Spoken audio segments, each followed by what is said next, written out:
Eh bien, le public, en voyant l'attitude dégoûtante du parti travailliste envers la démocratie, est de plus en plus mécontent, et les électeurs ne sont pas du tout satisfaits de cela. Au fait, la dernière position du gouvernement semble être que vous ne voulez pas que les élections prévues dans de nombreuses régions aient lieu. C'est complètement fou.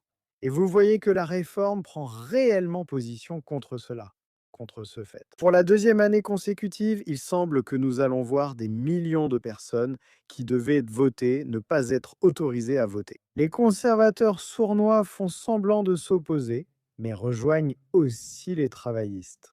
Et sans surprise, vous l'avez deviné, dans les élections prévues dans les zones concernées, la réforme est largement en tête.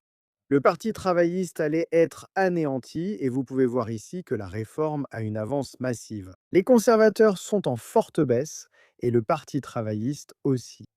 Et cela aurait été une déroute totale pour les travaillistes dans ces régions.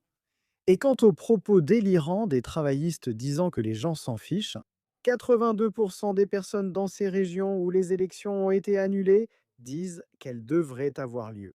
Et sans surprise, réforme allait être le grand gagnant. De toute évidence, dans ces régions, ils ont demandé au gouvernement d'annuler.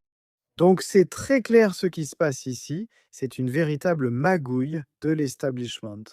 Encore une fois, mon conseil reste. Quand vous pourrez enfin voter, souvenez-vous de cela. Magouille entre travaillistes et conservateurs, révélant leur vrai rapport à la démocratie et à votre droit de vote.